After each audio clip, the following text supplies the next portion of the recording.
친정엄마는 일주일에 3일 우리 집에 오셔서 반찬을 만들어 주셨어요. 노후 준비가 안 된 엄마에게 생활비를 드리기 위해 반찬을 만들어 달라고 부탁드렸지요. 그런데 반찬 양이 너무 많아서 문제였어요. 엄마, 진짜 반찬 너무 많아. 다 못 먹고 버리는 게 더 많아. 아니, 그걸 왜 버려? 남으면 내가 가져간다고 했잖아. 그래도 너무 많아. 처음부터 조금만 하면 되잖아. 많이 해놔야 든든하지. 나는 그냥 돈만 받기는 싫다. 결혼하고 아이 낳고 진짜 정신없이 바쁜 시절이 있었어요. 그때 친정엄마가 아이 봐주신 덕분에 난 일도 하고 집도 챙길 수 있었어요. 아이들이 조금씩 크기 시작하면서 엄마의 손길이 점점 덜 필요해졌어요. 학원도 다니고 학교 갔다 오면 스스로 할 수 있는 게 많아졌고 전처럼 종일 아이를 맡길 필요도 없어졌어요. 생활비를 드릴 명분이 없어졌어요.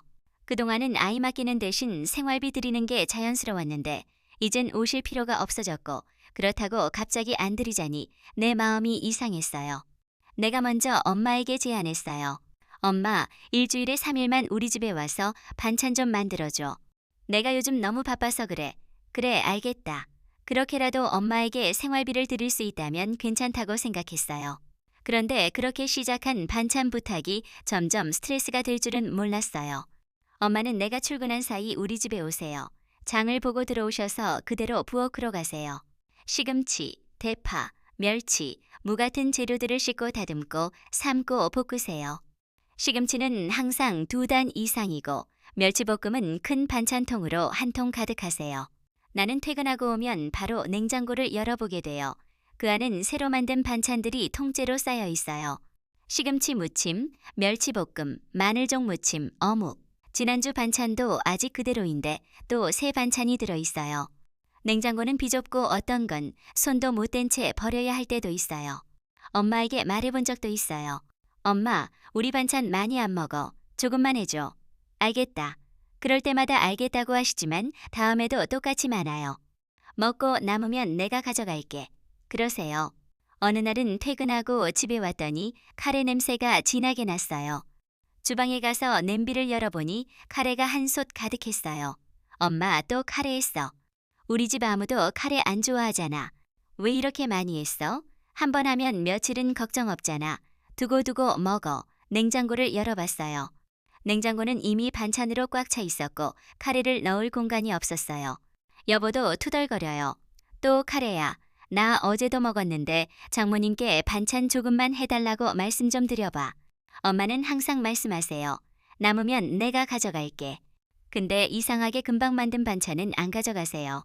우리 먼저 먹으라고 하시고 며칠이 지나 냉장고 안에서 거의 상해갈 때쯤 되면 통에 담아가세요. 엄마, 이거 처음에 만들었을 때 바로 가지고 가. 맛있을 때 나눠 먹으면 좋잖아. 그럼 덜 버리잖아. 너네 먹고 남으면 가지고 갈게. 처음부터 가져가면 맛있게 드실 수 있을 텐데. 엄마는 늘 내가 먼저 먹어야 한다고 생각하세요. 엄마가 반찬을 만들고 집으로 돌아가면 퇴근 후 내가 뒤처리를 해야 돼요.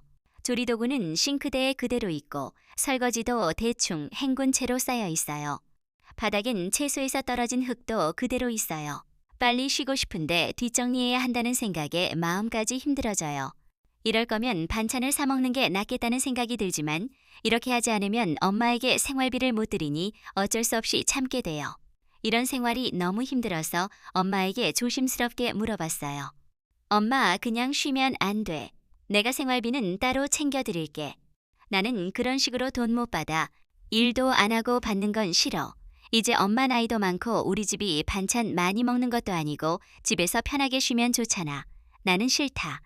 공짜로 받는 돈은 싫다. 내가 부담스러우면 이제 너네 집에 안 올게. 그 말에 더는 다른 말을 못 꺼냈어요.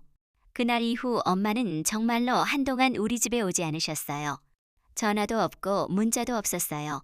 늘 들락거리던 엄마의 발걸음이 뚝 끊기자 집안은 평소보다 훨씬 조용했어요. 처음 며칠은 솔직히 편했어요. 퇴근하고 집에 왔을 때 싱크대에 설거지가 쌓여있지도 않았고 바닥 청소도 할 필요가 없으니 솔직히 편하고 좋았어요. 그런데 며칠 지나자 이상하게 마음이 허전했어요. 평소라면 또 반찬이야 하며 투덜거릴 여보도 냉장고를 한참 들여다봤어요. 장모님 요즘 안 오셔? 먹을 만한 반찬이 없네. 내가 싫은 소리 좀 했더니 안 오시네. 장모님께 전화해서 미안하다고 해. 그래도 장모님이 해주신 반찬이 양이 많아서 그렇지. 맛은 있었잖아. 내일 꼭 전화해. 알았지? 알았어. 보고 알아서 할게. 며칠 뒤 엄마에게 전화를 걸었지만 신호만 가고 받지 않으셨어요. 메시지를 몇 번이고 쓰다 지웠어요. 결국 보내지 못했어요.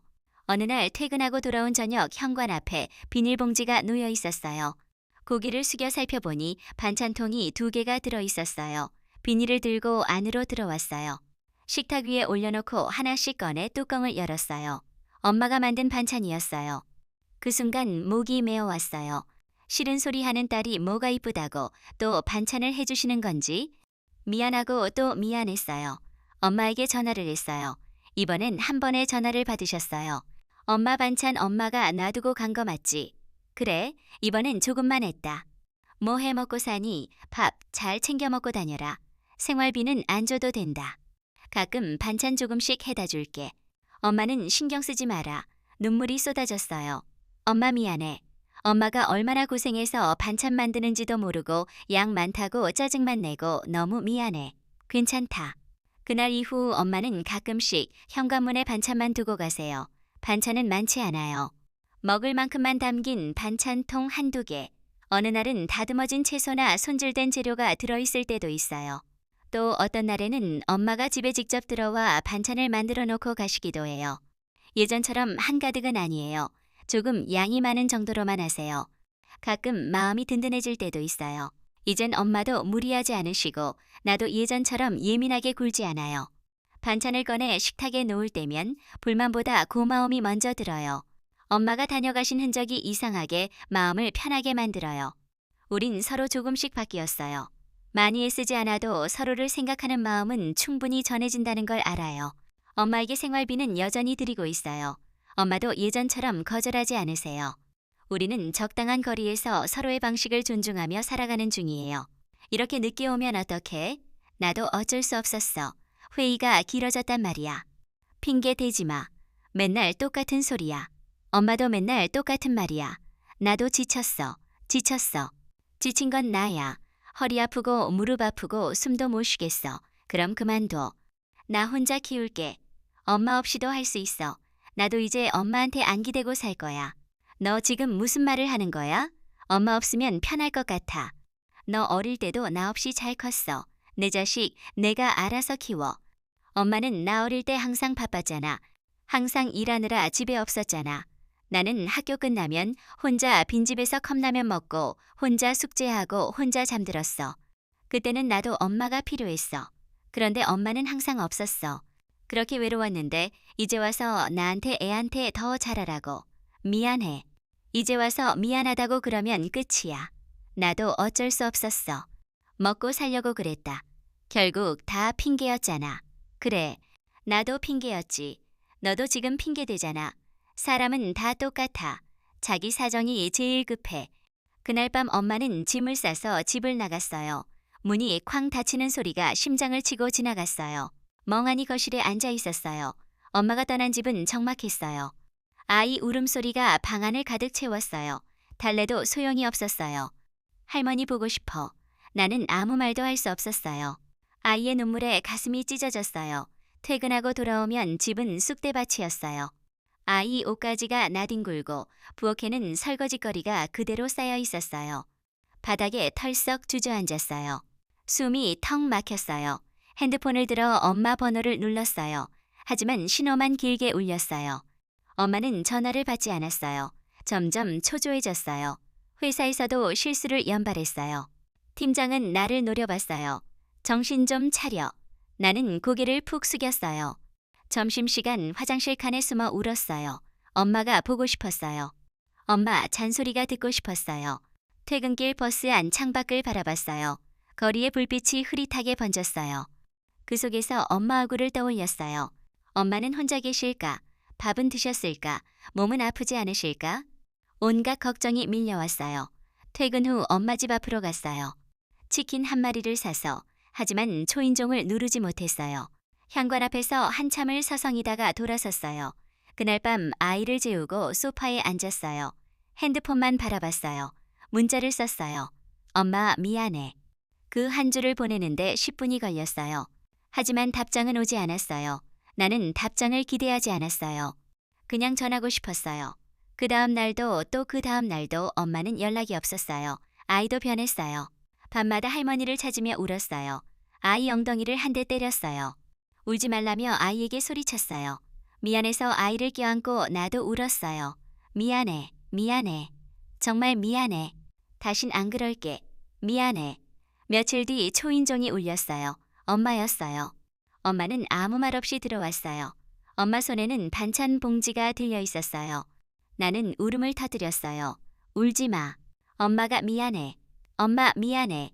정말 미안해. 엄마는 식탁에 반찬을 꺼내 놓았어요. 된장국을 끓여 소박한 밥상을 차렸어요. 먹고 힘내. 엄마 없이는 나 아무것도 못해. 그거 알아주는 것만으로 엄마는 됐어. 밥을 먹으며 나는 울었어요. 엄마는 아무렇지 않은 얼굴로 나를 대했어요. 속으로 다짐했어요. 엄마에게 더 잘하자. 밤늦게 아이를 재웠어요. 엄마가 아이 이불을 덮어주고 머리를 쓰다듬었어요. 나는 문틈으로 그 모습을 지켜봤어요. 가슴이 먹먹했어요. 엄마는 여전히 든든한 버팀목이었어요. 어릴 때 혼자 컵라면을 먹던 그 밤, 빈 방에서 이불을 뒤집어 쓰고 울던 그때 나는 엄마가 너무나 그리웠어요. 그런데 이제야 조금은 알 것 같아요. 엄마도 그때 울고 있었겠구나. 엄마도 가슴 아프게 일터로 나가면서 혼자 울었겠구나. 엄마 나 어릴 때 외로웠어. 엄마는 내 머리를 쓰다듬었어요. 너무 미안했어. 내 옆에 있어 주지 못해서. 예. 이제는 엄마 마음을 조금 알 것 같아. 아이가 자는 모습을 바라봤어요. 작은 손, 따뜻한 숨결. 이 아이가 나를 엄마로 만들어 주었어요. 엄마, 사랑해. 거실에 조용히 퍼지는 따뜻한 공기. 이 순간을 기억하기로 했어요. 힘든 날에도 외로운 날에도 오늘 이 순간을 떠올리기로 했어요. 엄마는 나의 스승이에요. 말보다 살아온 모습으로 가르쳐주는 사람. 다음 날 아침 따뜻한 햇살에 아이 웃음소리가 집안 가득 울려 퍼졌어요. 엄마 고마워. 이 따뜻함이 좋았어요. 이 일상이 소중했어요. 밥을 먹고 아이를 어린이집에 보내고 회사로 향했어요. 버스 창가에 기대어 엄마를 생각했어요. 나를 위해 청춘을 바친 사람. 아무데 없이 사랑을 주는 사람. 우리 엄마. 엄마. 내가 엄마 딸이라서 행복해. 퇴근길에 전화를 걸었어요. 왜? 또 무슨 일 있어? 그냥 엄마 목소리 듣고 싶어서. 밥은 먹었니? 응, 먹었어. 그래? 조심해서 와라. 울컥했어요. 엄마가 있는 세상이 좋았어요. 엄마 목소리가 들리는 세상이 좋았어요. 집에 도착해서 문을 열자. 아이와 엄마가 함께 장난을 치고 있었어요. 아이 웃음소리가 터져나왔어요. 그 모습을 바라보며 웃었어요. 그리고 다짐했어요. 이 행복을, 이 따뜻함을 소중히 간직하자. 엄마와 함께하는 날들을, 아이와 함께하는 순간들을 기억하자. 엄마 고마워. 사랑해. 어버이날이 다가오면 마음이 무거워져요. 감사해야 하는 날인데 왠지 모르게 서운한 감정이 고개를 들어요. 나는 올해도 반찬 몇 가지를 만들어서 친정에 가요. 차 안에서 생각이 많아져요. 동생은 이번에 또 뭘 해드렸을까? 명품 가방일까? 건강검진 패키지일까? 언젠가 나도 모르게 비교라는 감정에 스스로를 괴롭히고 있어요. 언니, 오늘도 반찬 가져왔어? 맛있겠다. 이거 나도 좀 가져가도 돼? 그래, 다 같이 먹자. 웃으며 말했지만 마음 한쪽이 시려요. 나는 왜 이렇게 마음이 복잡할까? 그냥 잘 사는 동생이 고마우면서도 괜히 서운한 마음이 생기는 나는 나쁜 사람일까? 결혼한 지 20년도 넘은 40대 후반이지만 경제적으로 넉넉한 편은 아니에요. 여보, 사업이 망하고 나서 이제는 그럭저럭 버티는 정도예요. 아이들 학원비 생활비에 내 통장은 늘 비어 있어요. 그래도 친정엔 자주 가려고 노력해요. 힘들어도 내가 도울 수 있는 건 해야 하니까 반찬도 해가고 청소도 하고 부모님이 병원 가실 땐 꼭 모시고 다녀요. 엄마가 허리 아플 때는 주말 내내 마사지도 해드렸어요. 그럴 때 엄마는 늘 말씀하세요. 그래도 내가 와주니까 살겠다. 말은 그렇게 해도 엄마 표정은 늘 무뚝뚝해요. 고마워하는 눈빛보다는 당연하다는 얼굴이 더 익숙해요. 어릴 적부터 그랬어요. 나는 집안일 잘하고 눈치 빠른 딸. 동생은 예쁘고 똑똑해서 예쁨 받는 딸. 그 역할이 지금도 계속되고 있는 것 같아 속상해요. 또 반찬해 왔어. 냉장고에 넣어놔라. 힘들게 뭐하러 자꾸 해와. 그냥 엄마 힘들까봐. 이런 대화가 익숙해요. 엄마는 무심하게 이야기하고 나는 애써 웃어요. 내가 해가는 정성은 늘 조용히 지나가요. 내 동생은 나보다 5살 어려요. 결혼도 잘했어요. 남편은 대기업에 다니고 아이도 하나뿐이라 여유가 많아요. 동생은 효녀예요. 엄마 아빠 생신엔 꼭 외식 자리를 마련하고 비싸도 좋은 데로 모셔요. 백화점에 데려가서 옷도 골라드리고 안마의자도 사드리고 작년엔 해외여행까지 보내드렸어요. 나는 진심으로 고마워요. 나도 못하는 걸 동생이 해주니 얼마나 감사한가. 그런데 이상하게 조금 속상한 마음이 들어요. 캐진이는 진짜 별걸 다 사온다. 이번에 그 바지 봤어. 가볍고 따뜻하고 너무 좋더라. 입어볼 때 또 뭘 사온다던데? 캐진이가 사오는 건 다 좋더라. 애가 보는 눈이 있어. 듣고 있으면 나도 모르게 기운이 빠져요. 나는 지난주에 거실 청소 다 해놓고 갔는데 그 얘긴 아무도 안 꺼내요. 냉장고 정리도 내가 다 했는데 기억하는 사람 없어요. 사실 이런 감정이 치사하단 것도 알아요. 동생은 잘하고 있을 뿐인데 왜 자꾸만 내 마음이 작아지는 걸까? 언니, 이번엔 엄마 홍삼 사왔어. 이게 몸에 그렇게 좋대. 잘했다. 엄마 좋아하시겠네. 진심으로 한 말인데 내 목소리는 어쩐지 힘이 없어요. 나는 왜 이렇게 사소한 말에도 작아지는 걸까? 왜 나의 정성은 가볍게 여겨지고 동생의 정성은 특별하게 느껴지는 걸까? 엄마는 표현이 담백한 사람이에요. 하지만 그 담백함이 왜 내게만 유독 서운하게 느껴지는 걸까? 내가 뭘 해도 그저 수고했다는 한마디면 끝이에요. 이것저것 해가도 고생했단 말뿐이에요. 그런데 동생이 무언가를 해오면 엄마 표정이 달라져요. 예, 이거 봐라. 캐진이가 또 이런 걸 사왔어. 백화점에서 산 거래. 비싼 거 같더라. 너무 이쁘지 않니? 동생은 센스도 좋고 부모님이 뭘 필요로 하는지도 잘 알아요. 그걸 뭐라 하고 싶진 않아요. 근데 그 순간마다 나는 그냥 배경이 된 느낌이에요. 고작 반찬 몇 개 싸온 딸, 집안일 좀 해주는 딸. 늘 그 자리에 있지만 언제든 대체 가능한 그런 존재 같았어요. 엄마, 이거 무릎 보호대야 잘 때 차고 자면 통증이 덜하대. 이런 게 있었어. 이런 걸 어떻게 알고 사왔니? 진짜 고맙다. 잘 쓸게. 엄마, 지난번에 내가 드린 찜질팩은 좀 써봤어. 전자레인지 돌려서 쓰는 거. 그거 어디 뒀더라. 아직 안 써봤다. 다음에 쓸게. 익숙한 상황이에요. 근데 오늘따라 그 무심함이 유독 서럽게 다가와요. 나는 늘 옆에 있었지만 기억되지 않는 사람 같아요. 나는 어릴 때부터 뭐든 빨리 배워야 했고 엄마가 말하지 않아도 알아서 움직여야 했어요. 설거지 청소는 힘든 엄마를 위해 당연히 도와야 하는 일이었어요. 엄마는 내가 잘하면 그냥 지나쳤고 동생이 조금만 뭘 하면 칭찬하셨어요. 엄마, 나도 상 받았어. 말했을 때 그래 하고 설거지만 하던 장면이 선명해요. 칭찬 좀 해주시지. 동생이 학교에서 상을 받아왔을 땐 동네방네 자랑을 하셨어요. 정말 기뻐하셨어요. 언니는 원래 잘 참잖아. 엄마 아빠한테도 잘하고 잘 참고 속으로만 삼키고 인정받고 싶어. 지금까지 발버둥 치는 딸, 그게 나였어요. 올해도 어버이날이 다가왔어요. 반찬을 몇 가지 만들고 마트에서 작은 꽃다발을 샀어요. 카네이션이 너무 비싸서 조금 더 저렴한 작은 꽃다발로 대신했어요. 포장지도 정성껏 고르고 엄마가 좋아하는 떡도 조금 샀어요. 설레는 마음으로 친정에 도착했어요. 언니 왔어. 나 케이크랑 엄마 재킷이랑 아빠 지갑 사왔어. 엄마가 요즘 입을 거 없다고 해서 아빠한테 딱일 것 같아서 조금 비싼데 지갑도 사왔어. 너무 이쁘지 않아? 언니는 뭐 사왔어? 잘했네. 난 뭐 그냥 반찬 좀 만들고 꽃 하나 샀어. 언니는 진짜 부지런한 것 같아. 나는 그런 거 못해. 음식 솜씨도 없고 귀찮아서 언제 반찬 만들어? 난 그냥 사 먹어. 동생이 머쓱한지 얼른 말을 돌렸어요. 엄마는 언니 반찬 좋아하시잖아. 맛있겠다. 그래. 입에 맞으시면 좋겠다. 요즘 입맛 없다 그러시길래 국도 좀 끓였거든. 아, 진짜 엄마 좋아하시겠네. 별 얘기도 아닌데 괜히 내가 준비한 건 초라해 보이고 동생 건 더 특별해 보인다. 이런 생각 안 하려고 했는데 또 이렇게 돼버렸어요. 동생의 정성은 고마워요. 부모님 입장에서 얼마나 좋으실까? 나라도 그럴 것 같아요. 오늘도 나는 식탁을 정리하고 쓰레기 봉투를 챙기고 싱크대에 쌓인 그릇을 조용히 씻어요. 누가 시키지 않았는데도 몸이 먼저 움직여요. 엄마는 지금 동생 옆에 앉아 웃고 있어요. 딸이 사온 새 옷을 몸에 대보며 즐거워해요. 그 웃음 보기만 해도 좋다. 정말이에요. 엄마가 웃으면 나도 괜히 기분이 좋아지니까 사실 조금 서글퍼지기도 하지만 오늘도 나만의 방식으로 마음을 표현하고 왔어요. 아무도 보지 않아도 익숙한 자리에서 조용히 내 몫을 다하고 왔어요. 그거면 됐어요. 내년에도 엄마 아빠가 건강하셨으면 좋겠어요. 우리 엄마는 인터넷 쇼핑을 잘 못하세요.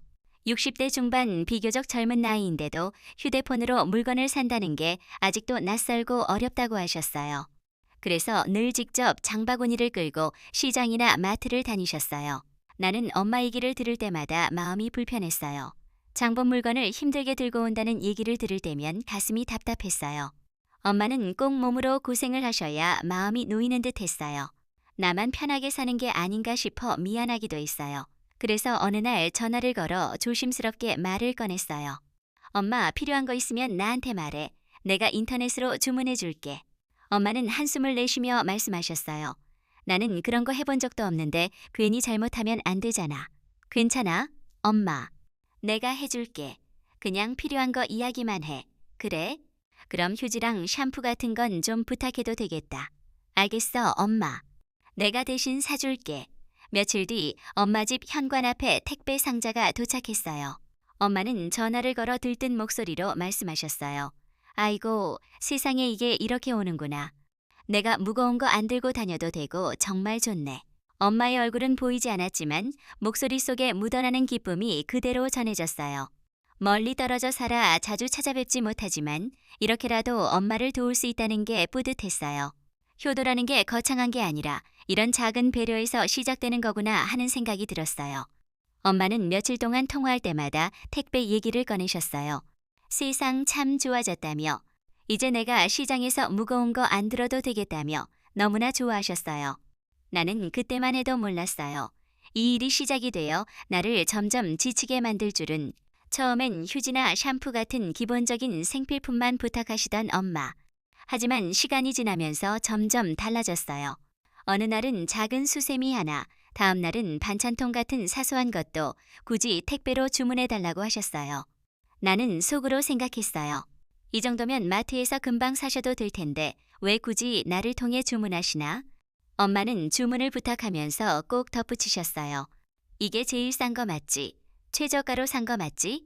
나는 이미 충분히 싼 걸로 찾아서 샀는데도 엄마의 확인 질문이 반복될 때마다 괜히 마음이 답답해졌어요. 처음엔 엄마가 물건값을 바로 주셨어요. 하지만 점점 변했어요. 아이고, 깜빡했다. 다음에 줄게. 며칠이 지나도 돈 얘기가 나오지 않았어요.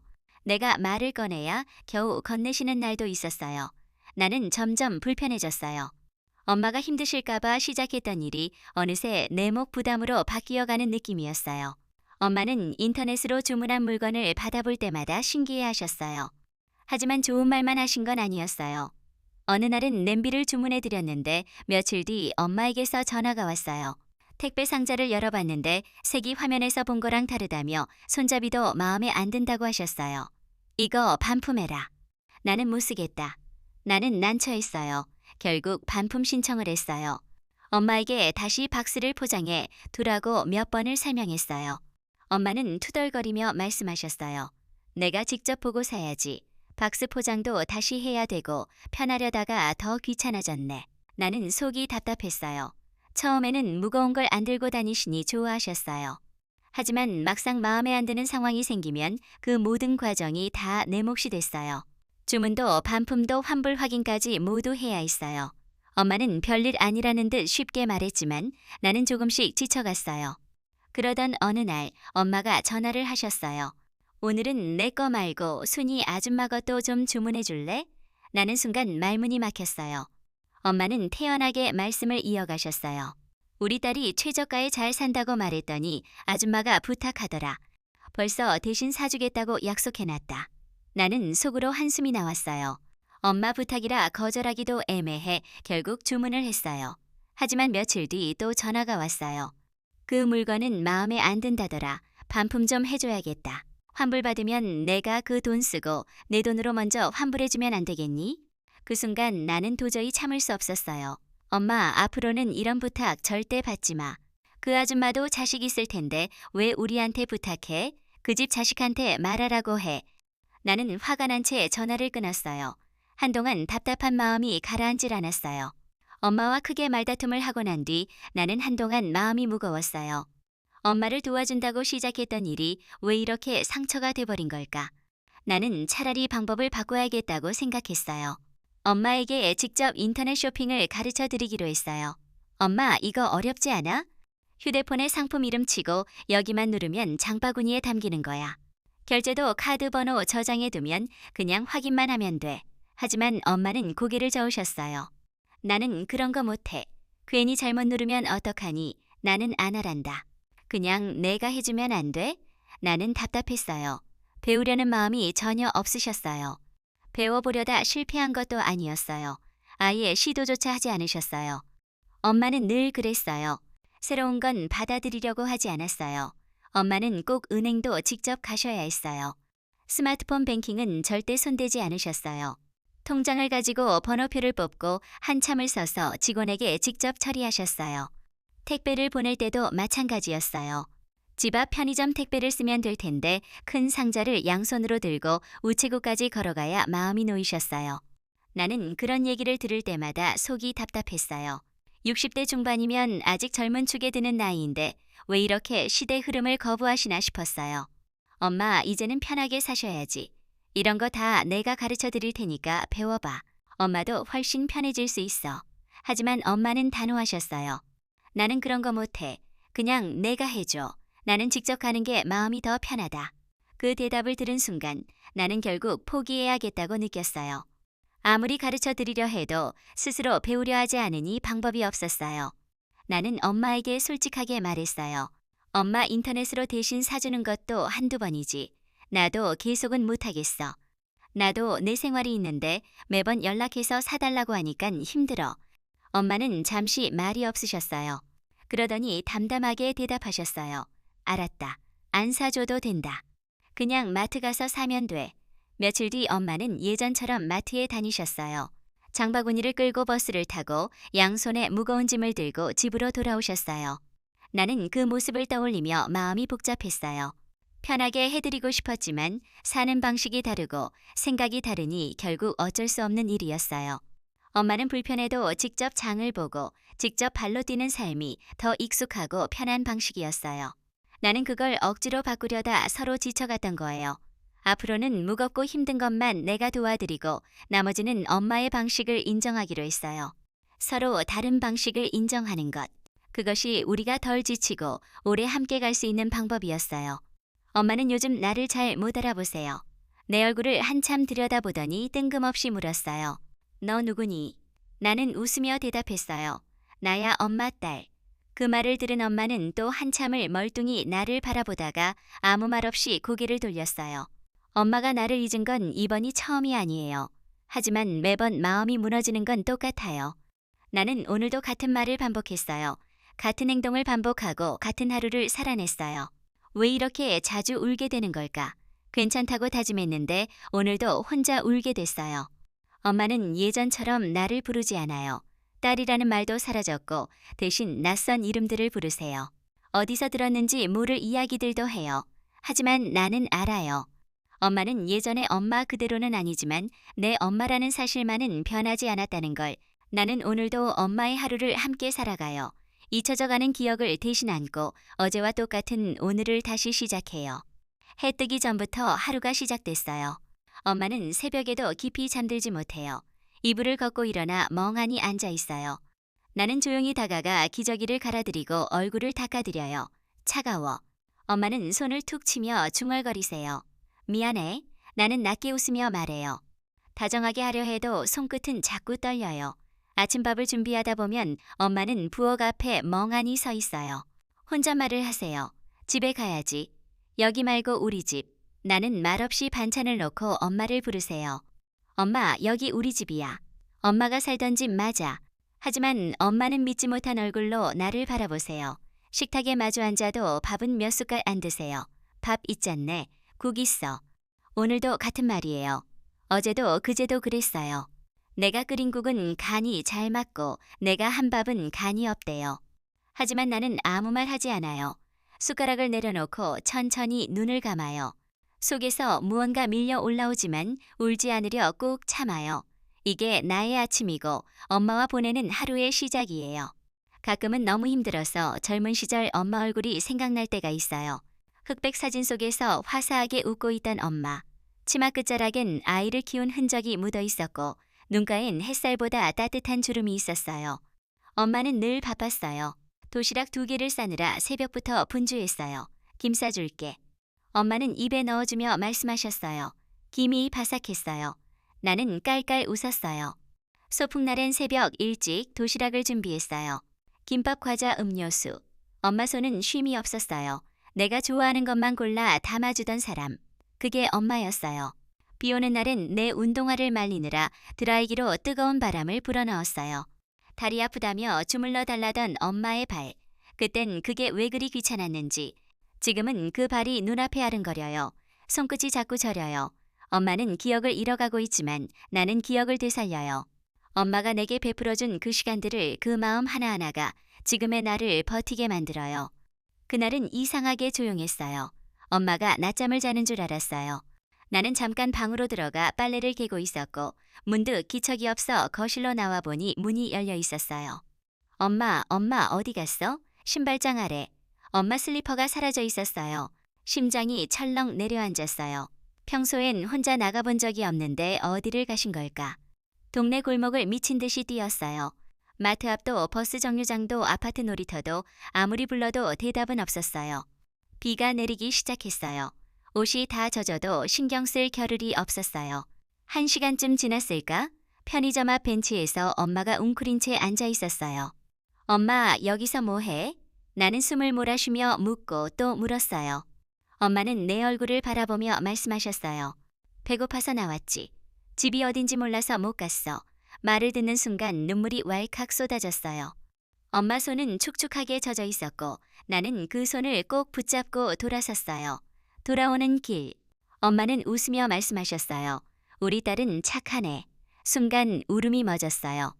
그 한마디가 너무 오래 기다려온 말 같아서 집에 돌아와 옷을 갈아입히려는데 엄마가 갑자기 내 손을 뿌리쳤어요. 왜 자꾸 나한테 이래? 넌 누구야? 나 만지지 마. 순간 모든 게 멈춘 것 같았어요. 나는 아무 말도 하지 못하고 그 자리에 얼어붙었어요. 엄마는 눈을 부릅뜨고 말씀하셨어요. 이상한 애야. 내 옷 가져가지 마. 나는 조용히 뒤로 물러나 화장실 문을 닫고 혼자 울었어요. 아무도 없는 공간에서 소리 없이 울었어요. 겨우 마음을 가라앉히고 다시 나왔을 때 엄마는 소파에 앉아 있었어요. 표정은 평온했고 내가 누구인지도 다 잊은 얼굴이었어요. 나는 조심스럽게 다가가 엄마 손등을 감싸주었어요. 엄마, 나야 엄마 딸. 그 말에 엄마는 나를 바라보셨어요. 짧은 침묵. 그리고 고맙다. 엄마가 그렇게 말씀하셨어요. 그 한마디에 숨이 멎을 뻔했어요. 기억하지 못해도 이따금 찾아오는 짧은 인식의 순간. 그 짧은 눈빛 하나에 나는 오늘도 하루를 견뎌내요. 밤이 되면 엄마는 조금 더 잠잠해져요. 낮 동안의 혼란과 낯선 말들이 사라지고 고요한 숨소리만 거실을 채워요. 나는 조용히 방 안등을 끄고 엄마가 누운 소파 옆에 앉아요. 하루 종일 쌓인 감정을 숨도 쉬지 못한 채 삼키고 나서야 비로소 고요함이 찾아와요. 엄마는 자고 있는 걸까? 아니면 눈을 감고 또 다른 세상을 떠도는 걸까? 나는 살짝 손을 뻗어 엄마의 이마를 쓸어봐요. 엄마, 나야. 엄마 딸이야. 지금도 여기 있어. 아무 반응 없는 얼굴을 바라보며 나는 작은 목소리로 중얼거려요. 내가 기억할게. 엄마가 잊어버린 모든 걸 내가 끝까지 기억할게. 하루가 또 저물어요. 하루라는 시간 속에 엄마의 기억은 조금 더 희미해졌고 내 마음엔 또 다른 주름이 생겼어요. 엄마가 나를 몰라도 괜찮아요. 나는 여전히 엄마 딸이니까. 그 사실 하나면 오늘도 버틸 수 있으니까. 비 오는 날이면 친구들은 엄마가 우산을 들고 마중 나왔어요. 아이들은 우산 아래에서 엄마 품에 안겼고 말없이 우산을 건네받으며 웃었어요. 나는 비에 흠뻑 젖어 고개를 숙이고 걸었어요. 마치 세상 모든 서러움이 내 몸에 쏟아지는 것 같았어요. 어릴 적 나는 외할머니 손에 자랐어요. 아빠는 돌아가셨고 엄마는 1년에 한 번, 그것도 잠깐 얼굴을 비추는 정도였어요. 항상 바빴고 시간이 없다고 했어요. 잘 지내지? 그 한마디 뒤엔 늘 침묵이 따라왔어요. 반나절도 내 옆에 있어주지 않았어요. 훌쩍 왔다가 금세 가버렸어요. 나는 엄마를 오래도록 바라봤지만 엄마는 한 번도 뒤돌아보지 않았어요. 친구 집에 놀러 가면 항상 따뜻한 밥상이 기다리고 있었어요. 갓 지은 밥 냄새, 계란물 묻힌 분홍 소시지, 그리고 많이 먹어 더 줄까? 하는 친구 엄마의 말. 그 모든 게 내겐 낯설면서도 부러웠어요. 식탁에서 웃고 떠드는 가족들 사이에 앉아 있으면 나는 투명 인간이 된 듯한 기분이었어요. 행복한 척 웃었지만 속은 자꾸만 상해갔어요. 나의 학창 시절은 조용했고 고요했고 외로웠어요. 진로도 시험도 친구 문제도 누구 하나 물어봐 주지 않았어요. 나는 항상 스스로 결정해야 했고 스스로 책임져야 했어요. 그렇게 어른이 되었어요. 빠르게 너무 빨리. 지금 75살이 된 엄마가 나를 찾아왔어요. 같이 살면 안 될까라고 물었어요. 그 말을 너무나 쉽게 했어요. 마치 아무 일도 없었던 사람처럼, 마치 우리가 다정했던 모녀처럼, 잘 지내온 사람들처럼. 엄마는 재혼했고 아들을 낳고 잘 살았어요. 나는 그 아들의 얼굴도 본 적 없고 그의 이름도 제대로 들은 적 없어요. 안부도 묻지 않았어요. 우리는 그냥 남이었어요. 엄마는 남편을 먼저 떠나보내고 이제 혼자 남았다고 했어요. 외롭고 무섭다고 했어요. 나에게 아파트 판 돈 5억을 줄 거라고. 같이 살고 싶다고 했어요. 화가 났어요. 이제 와서 왜? 버리고 갈 때는 언제? 이제 와서 도대체 왜? 따져 묻고 싶었어요. 속 시원히 소리치고 싶었어요. 하지만 늙어버린 엄마를 보고 있으니 불쌍했어요. 내가 참으면 되지. 나만 참으면 되지. 속으로 삭혔어요. 5억이라는 말에 솔직히 흔들렸어요. 나도 더 넓은 평수로 이사가고 싶었어요. 조금 더 편안한 노년을 보내고 싶은 마음은 누구에게나 있지 않나. 그런 생각이 스치면서 머리가 복잡해졌어요. 하지만 자꾸 마음이 걸렸어요. 왜 나일까? 왜 평생 방치했던 나에게 기대려는 걸까? 내가 그렇게 쉬운 사람처럼 보였던 걸까? 평생 엄마 없이 버텼는데 이제 와서 엄마를 모셔야 하는 상황이 불공평하게 느껴졌어요. 그런데 또 한편으로는 엄마가 불쌍해 보이기도 했어요. 조금만 참고 희생하면 되지 않을까라는 생각도 했어요. 하지만 그 조금이 내 평온했던 삶을 무너뜨릴까 두려웠어요. 내가 견딜 수 없는 무게일까봐 겁이 났어요. 나는 지금 용서와 외면 그 어딘가에 있어요. 어느 쪽을 택하든 상처는 남을 거예요. 나는 어떤 선택을 해야 할까? 나는 어려서부터 늘 혼자였어요. 엄마 아빠는 바쁘다며 나를 집에 혼자 두고 나갔어요. 밥도 혼자 차려 먹고 학교 끝나면 학원에 가는 친구들과 달리 나는 집으로 돌아왔어요.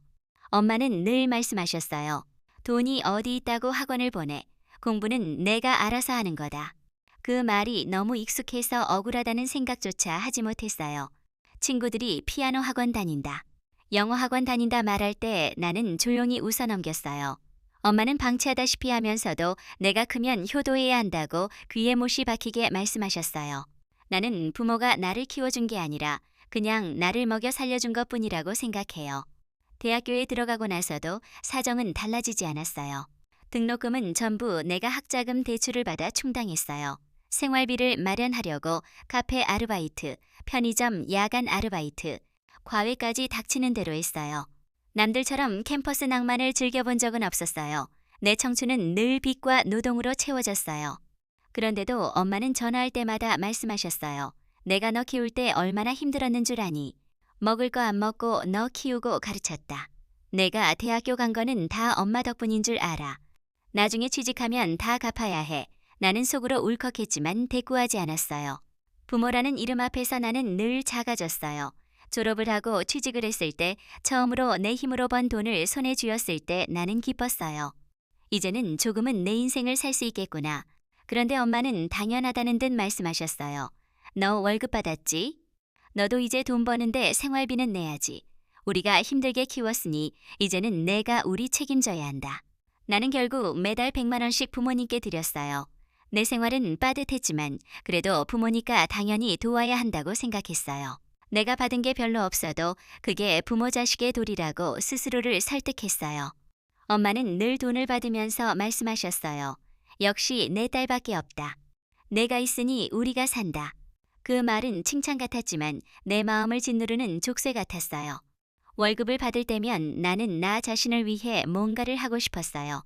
친구처럼 여행도 가보고 나를 위한 옷도 한번 사고 싶었어요. 하지만 엄마의 말들에 결국 그대로 내어주고 말았어요. 내가 원하는 건 잠시 미뤄도 된다고.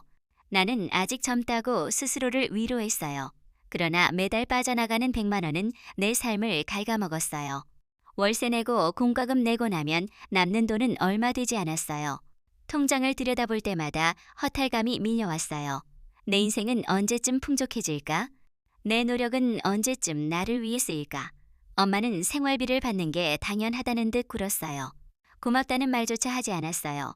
가끔은 불만도 드러냈어요. 요즘 물가가 얼마나 올랐는지, 아니 이제 100만 원으로는 택도 없다. 나는 가슴속이 먹먹해졌어요. 내가 뼈 빠지게 벌어도 부족하다니. 내가 주는 건 돈이 아니라 내 시간과 내 청춘인데. 그렇게 2년이 지났어요. 나는 회사에서 만난 남자친구와 사귀게 됐어요. 성실하고 착한 사람이었어요. 사귄 지 3년 정도 지났을 때 결혼 얘기가 나왔어요. 나는 남자친구를 엄마에게 소개했어요. 결혼을 진지하게 생각하고 있었기에 당연히 거쳐야 할 과정이라고 생각했어요. 하지만 엄마는 그날부터 사소한 것까지 트집을 잡기 시작했어요. 하나부터 열까지 마음에 드는 게 없다는 말만 했어요. 그러던 어느 날 엄마는 대놓고 말씀하셨어요. 너 시집 가면 우리 생활비는 누가 주니? 내가 매달 주는 100만 원이 우리 생활비 전부다. 그 말에 얼굴이 화끈거렸어요. 이제 나도 가정을 꾸리면 남편과 아이를 책임져야 하는데 어떻게 계속 드리겠냐고 솔직하게 말했어요.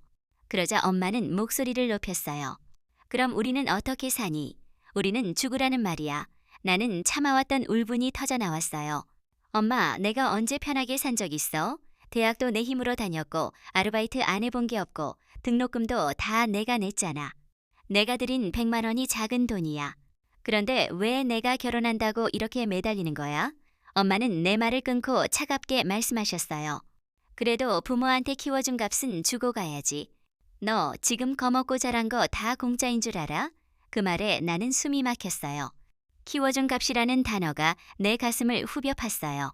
나는 내가 원해서 태어난 것도 아닌데 이제는 그 값까지 치르라니. 도대체 자식이 부모에게 어디까지 책임을 져야 하는 걸까? 그날 밤 나는 잠을 이루지 못했어요. 내가 결혼을 준비하는 게 죄가 된 것 같았어요. 사랑하는 사람과 함께 살고 싶다는 소망조차 엄마에게는 배신처럼 보이는 걸까? 내 안에 쌓인 불안과 두려움이 점점 현실로 다가오고 있었어요. 결국 엄마는 날 불러 앉혀놓고 단도직입적으로 말씀하셨어요. 시집 가려면 내가 번 돈 다 주고 가라. 다른 집 딸들은 키워줘서 고맙다고. 엄마가 말 안 해도 다 주고 간다더라. 너 시집 가면 이제 생활비 못 줄 거잖아. 그러니까 지금까지 키워준 값 다 내놓고 가. 나는 귀를 의심했어요. 결혼이 축복이 아니라 계산의 대상이 된 순간이었어요. 엄마는 구체적인 액수까지 말씀하셨어요. 적어도 5천만 원은 내놓고 가. 그 정도는 줘야 우리도 버틸 수 있어. 나는 차가운 바닥에 앉은 것처럼 온몸이 굳어버렸어요. 내 통장에 모아둔 돈은 턱없이 부족했고 결혼 준비도 빠듯했는데 그 큰 돈을 마련하라는 엄마의 말에 눈앞이 캄캄해졌어요. 며칠 동안 고민 끝에 결국 나는 대출까지 받아 돈을 마련했어요. 내 마음 한편에서는 분노가 치밀었지만 엄마의 압박 앞에서 버틸 자신이 없었어요. 결혼을 지키고 싶다는 마음 하나로 억지로 돈을 쥐어드렸어요. 엄마는 그제야 미소를 지었어요. 내가 돈 마련해 줄 줄 알았다. 시집 가서도 엄마 아빠한테 잘하고 우리는 너밖에 없는 거 알지? 그 말에 나는 서글퍼 눈물이 났어요. 결혼식 날 나는 웃고 있었지만 마음은 허전했어요. 축복받아야 할 순간이었는데 나는 빚으로 시작하는 신부였어요. 남편에게는 차마 모든 걸 말하지 못했어요. 그저 부모님께 드릴 돈이 조금 있었다며 얼버무렸어요. 남편은 고개를 끄덕였지만 그 눈빛 속에 의문을 느꼈어요. 더 참담한 건 그 후였어요.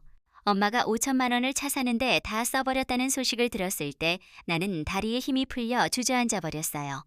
내 결혼의 시작을 짓누른 그 돈이 한순간에 사라져버렸어요. 그럼에도 엄마는 아무렇지 않게 말씀하셨어요. 차가 있어야 우리도 다니기 편하지. 나는 입술을 깨물며 아무 말도 하지 못했어요. 그때 깨달았어요. 내가 낸 건 키워준 값이 아니라 앞으로도 끝없이 요구될 시작일 뿐이라는 걸. 내 삶을 지키기 위해 들인 돈이 오히려 더 깊은 올가미가 되어 내 발목을 죄어오기 시작했어요. 결혼 후에도 엄마의 요구는 멈추지 않았어요.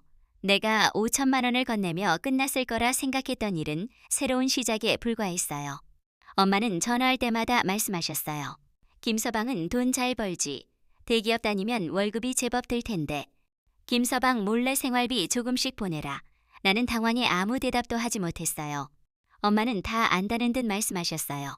매달 50만 원이면 돼. 그 정도는 김서방 몰래 해줄 수 있잖아. 내 입술은 바짝 말랐고 손은 떨렸어요. 숨기고 싶지 않았지만 남편에게 말하기 힘들었어요. 그래서 결국 나는 몰래 용돈을 보내기 시작했어요. 하지만 작은 금액도 내겐 무거운 짐이었어요. 내 가정을 꾸려야 할 돈이 내 부모의 생활비로 흘러들어가는 현실이 너무 고통스러웠어요. 남편은 이상하다고 눈치를 챘어요. 가끔 통장에서 빠져나가는 돈을 보고 물었어요. 이거 뭐야? 어디다 쓴 거야? 나는 얼버무며 대답을 피했어요. 차마 엄마에게 보낸 돈이라고 말할 수 없었어요. 엄마는 점점 대담해졌어요. 처음엔 50만 원으로 시작했지만 조금 지나니 목소리가 달라졌어요. 너희 둘이 벌면 많이 벌 건데 100만 원은 보내야지. 50만 원은 쓸 것도 없다. 엄마는 마치 당연한 권리라도 되는 듯 요구했어요. 내 가슴은 점점 조여왔어요. 나는 남편 몰래 돈을 빼내는 죄책감에 시달렸어요.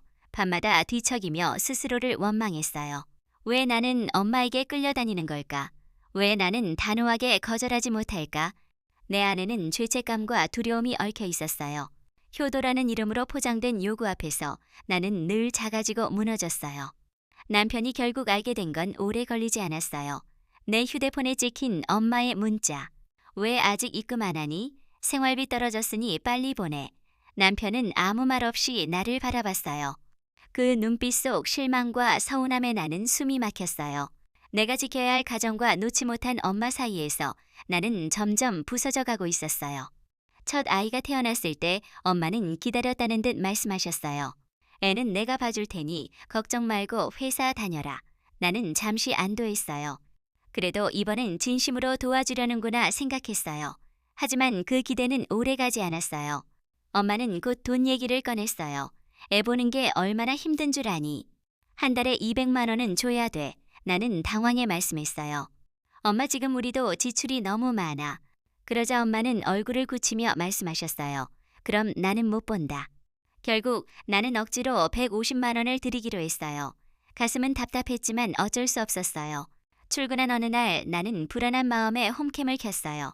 화면 속 엄마는 소파에 누워 자고 있었고 아기는 목이 터져라 울고 있었어요. 심장이 내려앉았어요.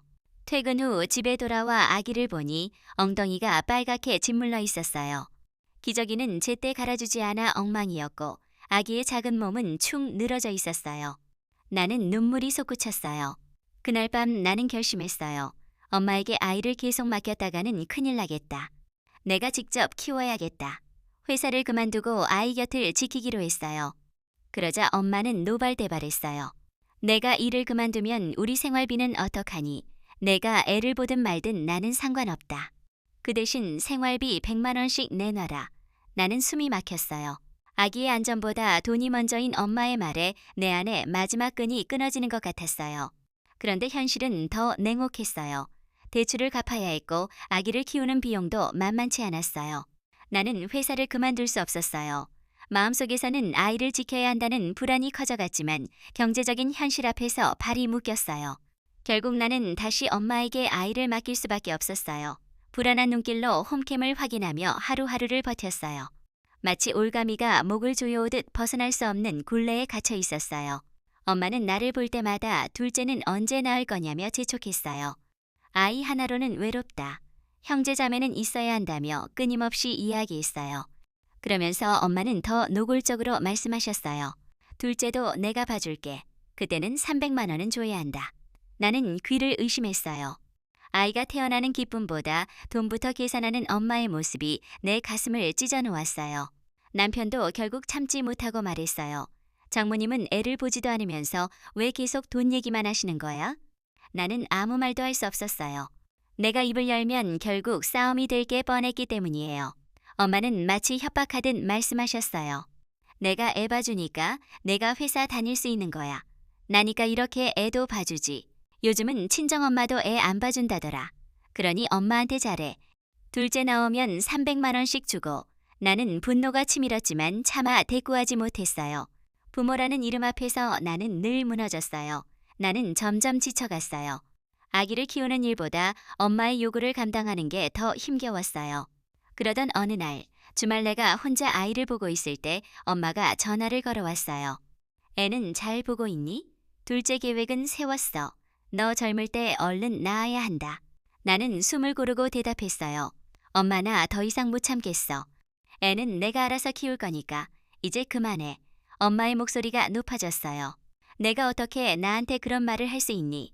내가 너 키우느라 고생한 거 생각 안 해? 리에게까지 키우느라 허리 한번 못 피는 엄마한테 할 소리야. 나는 눈물이 핑 돌았지만 단호하게 말했어요. 엄마 제발 그만해. 나는 내 아이와 남편하고 살고 싶어. 엄마의 요구에 끌려다니는 인생이 아니라 내 삶을 살고 싶어.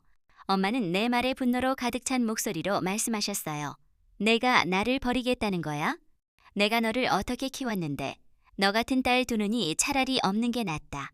날카로운 말들이 비수처럼 꽂혔지만 이제는 물러서고 싶지 않았어요. 나는 담담하게 말했어요. 엄마 나는 할 만큼 했어. 어릴 때부터 방치되듯 자랐지만 원망하지 않았어. 대학교도 대출로 다녔지만 불평하지 않았어. 취직하고 나서는 매달 100만 원씩 생활비도 드렸어. 결혼할 때는 5천만 원까지 드렸는데 엄마는 그 돈으로 차를 샀잖아. 그래도 나는 묵묵히 참아왔어. 하지만 이제는 더는 못하겠어. 엄마는 소리쳤어요. 내가 이럴 줄 몰랐다. 부모가 없었으면 내가 지금 이렇게 살 수 있었겠어? 키워줘서 고마운 줄은 모르고 뭐 하는 짓이야. 나는 눈을 질끈 감았어요. 그 말이 억울해서가 아니라 이제는 그런 말에도 흔들리고 싶지 않아서였어요. 나는 다시 단호히 말했어요. 앞으로는 우리 집에 오지 마. 아이도 내가 알아서 키울 거야. 엄마 아빠 노후는 두 분이 알아서 해. 나는 할 만큼 했다고 생각해.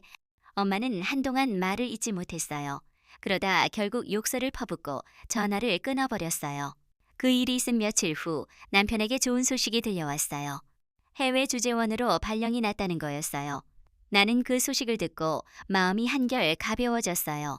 이참에 아예 멀리 가서 새로운 시작을 하는 것도 좋겠다고 생각했어요. 우리는 친정 부모님께는 알리지 않고 출국 준비를 했어요. 어차피 연락하지 말라고 하셨으니 굳이 알려드릴 필요도 없다고 생각했어요. 출국 전날 밤 나는 지난 시간들을 떠올려 봤어요. 어린 시절부터 지금까지 나는 항상 엄마의 기대에 부응하려고 살았어요. 부모님의 경제적 요구에도 최선을 다해 응해왔어요. 하지만 그 어떤 것도 충분하지 않았어요. 키워준 값이라는 명목으로 끝없이 요구만 늘어났어요. 비행기에서 내려다본 한국의 야경을 보며 나는 진짜 자유로워진 기분을 느꼈어요. 해외에서의 생활은 평온했어요. 아무도 나에게 돈을 요구하지 않았어요. 남편과 아이와 함께하는 시간은 온전히 우리 것이었어요. 가끔 한국에 있는 친척들을 통해 엄마 소식을 듣기도 했어요. 여전히 나에 대해 원망 섞인 말씀을 하신다고 했어요.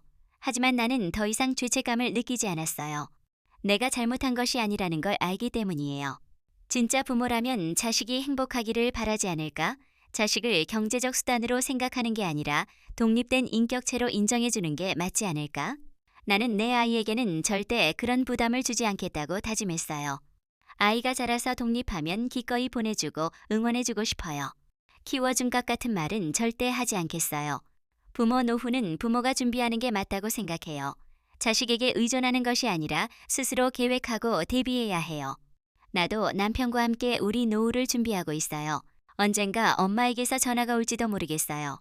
아마 또다시 돈이 필요한 일이 생겼을 때 나를 찾으실지도 모르겠어요. 하지만 이제는 흔들리지 않을 거예요. 내가 태어나고 싶어서 태어난 것도 아닌데 왜 키워준 값을 평생 갚아야 하는가? 왜 부모의 경제적 책임까지 내가 져야 하는가? 자식은 부모의 소유물이 아니에요. 독립된 인격체이고 자신의 삶을 살 권리가 있어요. 나는 내 아이를 진짜 사랑으로 키울 거예요. 조건 없는 사랑으로, 아무것도 바라지 않는 사랑으로. 여러분, 부모 자식 사이도 서로를 존중하는 마음이 중요해요. 그렇게 사는 게 따뜻한 가족이지요.